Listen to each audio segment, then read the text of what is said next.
Il avait combien à la base? 8. Bah tu lui mets 12. Ah ouais, donc on augmente vraiment les notes de tout le monde. Mais je sais pas ce qui s'est passé cette année, mais le niveau il pue tellement la merde que... Bah ça rend la réussite un petit peu artificielle, non? Au point où on en est. C'est fou en France comme on pense régler nos problèmes en les réglant pas du tout. On sauve la réputation quoi. Non mais d'accord, les notes seront meilleures, mais l'élève et ses connaissances ce sera le même, donc ça va juste créer des générations d'abrutis qui se pensent forts, c'est tout. C'est pour ça que je dis que mettre des bonnes notes quand c'est pas du tout mérité, ça s'appelle pas régler le problème, au contraire, c'est l'endormir. Ouais mais au moins on sauve la face, c'est ça le plus important, non? Attendez, le plus important c'est pas notre avenir, notre jeunesse? Bah non je pense pas, enfin à moins que ça ait changé. Non. Enfin pas ici en tout cas. Si on fait pas ça de toute façon, on va battre le record du taux d'échec et les pays voisins vont encore se foutre de notre gueule et franchement moi j'en ai marre. Donc là le petit Elliot par exemple, il a 6, ça le fait passer à combien? Bah il passe à 10. Ouah, la douille intergalactique, le môme il bite rien à rien, je suis sûr qu'il perdrait contre un chimpanzé à une partie de puissance 4. Oui bah disons que la fournée de cette année elle sera un petit peu spéciale, voilà. Après il y a peut-être de l'avenir dans les cas sociaux. Putain si notre seul espoir de redresser le pays c'est les cassos, à un moment donné faudra arrêter de se poser des questions. C'est quoi le vrai taux de réussite au bac sans la réévaluation à la hausse? C'est une information qui m'a été interdite de vous communiquer. Oh fais pas ta pute. Non mais honnêtement ça fait peur. Mais vas-y dis-nous, on est blindés, on veut la vérité. Bon cette information est classée secret défense parce que si nos ennemis apprennent le vrai niveau des générations futures, autant vous dire qu'on est foutus, ils vont tous nous faire péter. Vas-y balance. La moyenne générale du baccalauréat en France en 2025 est de 6,2. Ah ouais quand même. Ah je vous avais dit, moi personnellement je suis terrifié. Putain qu'est-ce qu'on va devenir? Sage. 6,2, putain j'en reviens pas, faut pas que ça fuite. Ah non surtout pas hein. Je vais même lui mettre 13 au petit Elliot. Ouais franchement faites-vous plaisir les amis parce que là... Les gars, vous avez chacun été triés sur le volet et sélectionnés pour vos capacités personnelles. Cette semaine de vacances entre potes est sous le joug de 3 grands principes fondamentaux qui sont... Se détruire le crâne? Absolument. Mais encore? Se retourner le cerveau? Tout à fait. Et le plus important? Perdre un maximum de neurones et de points de vie? Nickel. Ce casting est la sélection parfaite pour atteindre ces 3 objectifs. À présent, laissez-moi vous récapituler les hauts faits de chacun des membres de cette équipe qui font de vous l'escouade parfaite pour ces vacances. C'est pas une petite bière dans le coin? Après Théo. Théo, véritable légende vivante de l'agneau. Il a battu tellement de records de cul sec cette année que la Fédération internationale de l'alcool a sorti son premier fût à son effigie. La Théo Binch. Pas mal. BG. Merci beaucoup. Bon, j'ai commencé très jeune, hein, je fais ça depuis tout petit, donc bon voilà, mais merci beaucoup. Sylvain. Est-il encore nécessaire de le présenter? Le meilleur barman de toute la côte ouest. Grand vainqueur du beer pong thaïlandais au salon de l'agriculture et inventeur du cocktail, la Bomba Loca. Élu meilleur cocktail en 2025. Bravo. Bomba Loca, c'est quoi?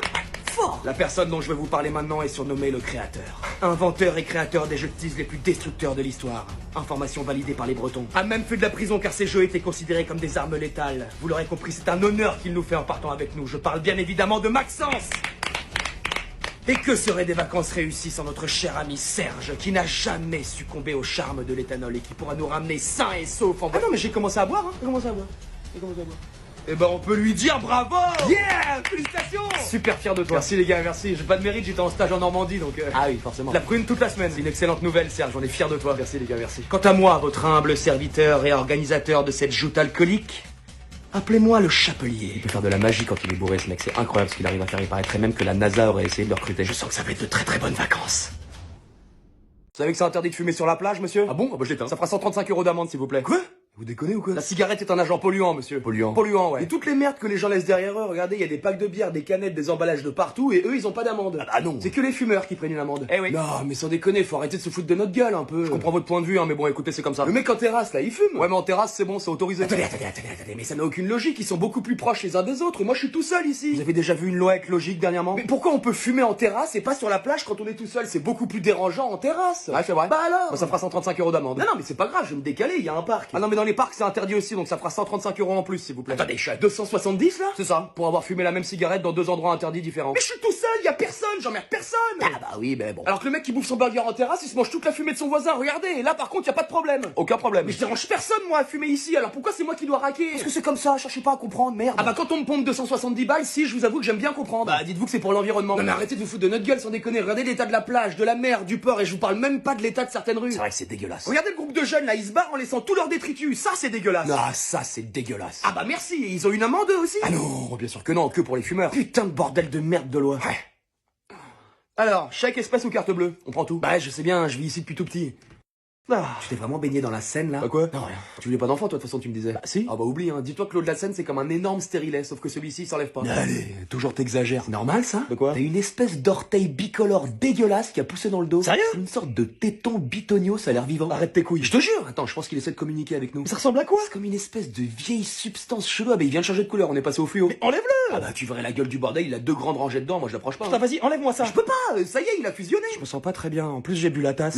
Ça me dégoûte. Bah j'ai pas fait exprès. Bah là, à mon avis, tu vas commencer ta mutation. Hein. Quoi? Bah, t'as plongé délibérément dans le plus grand cocktail de saloperie qui existe. Faut pas se poser des questions derrière. Ah, puis tu pues la fausse à purin, c'est une horreur. Bah, c'est Paris-Plage, quoi. Attends, te mets pas dans le sens du vent, s'il te plaît, je suis pas champion d'apnée. Je crois que je vais développer des super pouvoirs. Non, je crois que tu vas développer des super diarrhées, plutôt.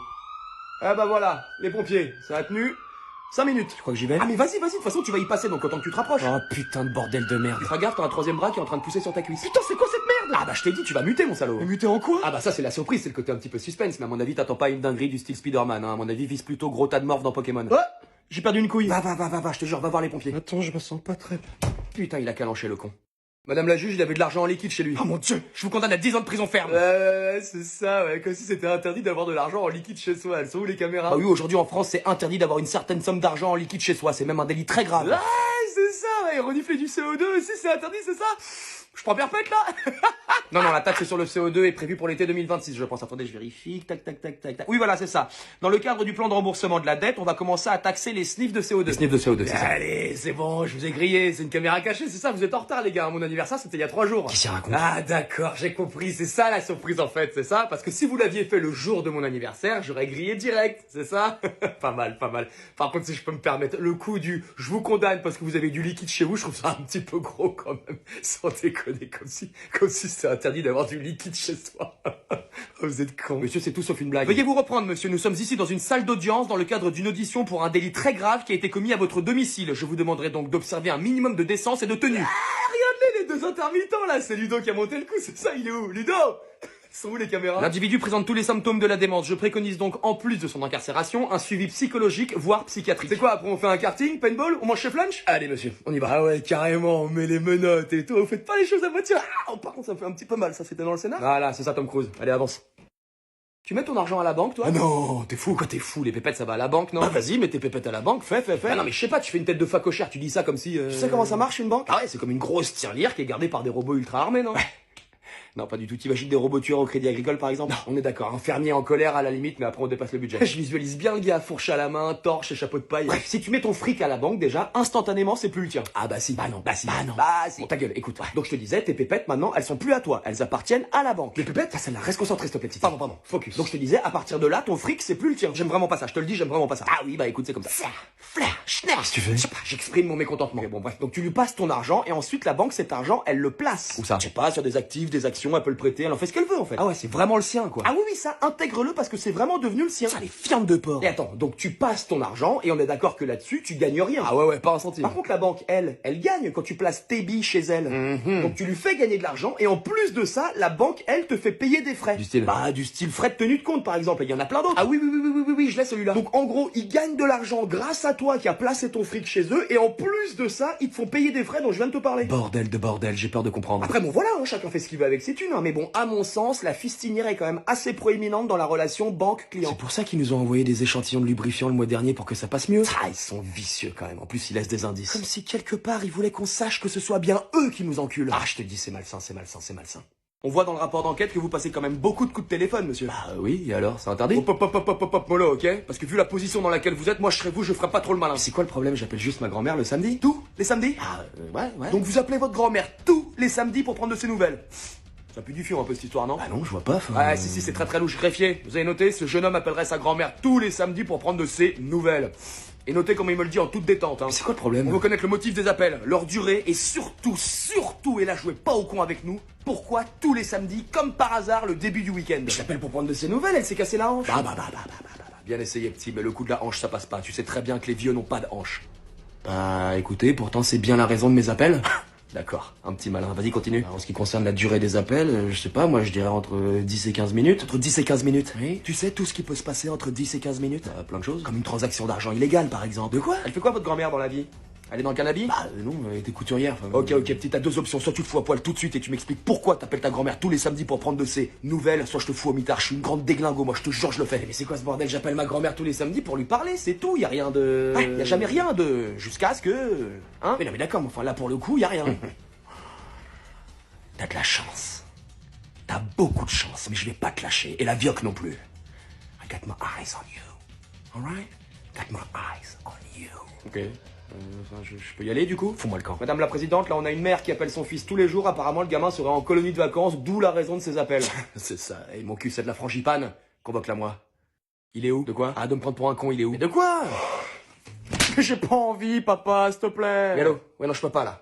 Dépêche. dépêche-toi. Mais les vacances, c'est pas fait pour travailler, c'est fait pour se reposer. Je te rappelle, t'as même pas eu ton brevet, Elliot. T'es con comme une table, alors dépêche-toi de me trouver ce putain de carnet de vacances. C'est pas de ma faute si ce qui sort de tes couilles, c'est pas du génie et que c'est juste moi. Rien foutu de l'année, t'es un branleur pire que Garfield, j'avais jamais vu ça. Mais pas sérieusement, on va vraiment travailler pendant les vacances? Tu crois que ça me fait plaisir de prendre 2 heures par jour de mes vacances pour donner des cours à mon fils attardé? Oh, attardé. Pas savoir poser une division quand on est en 3ème, t'appelles ça comment? HPI, papa. HPI. Non, je te jure, ferme-la, putain, la dernière fois en voiture, t'as vu une éolienne dans un champ, t'as pris ça pour un ventilateur extérieur. Alors, excuse-moi, mais la ressemblance est troublante. Mais à quelle heure on met des ventilateurs? Oh putain, j'ai pas la force, sors ton carnet de vacances, là, vite, urgence, là, vite, dépêche-toi.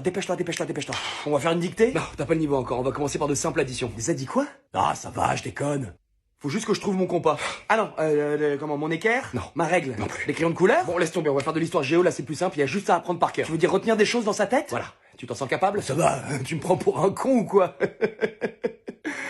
Non, t'es pas obligé de répondre à cette question. Alors, Napoléon, tu sais qui c'est? Alors, par élimination, le bouc s'appelle Napoléon, donc il vient de Naples, donc d'Espagne, hein, rapport de cause à effet, hein, système d'entonnoir, je pense qu'on se rapproche de la réponse. Et là, je parle sous ton contrôle, papa, mais il me semble que c'est également l'inventeur de la sauce napolitaine. Jadis appelée sauce napoléonitaine, hein, en référence à Napoléon, qui était un grand cuisinier, mais ils ont modernisé le nom au moment où ils ont sorti la pizza napolitaine.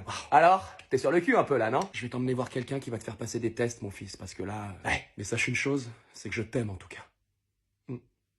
Je t'aime, mon fils. Mais moi aussi, papa.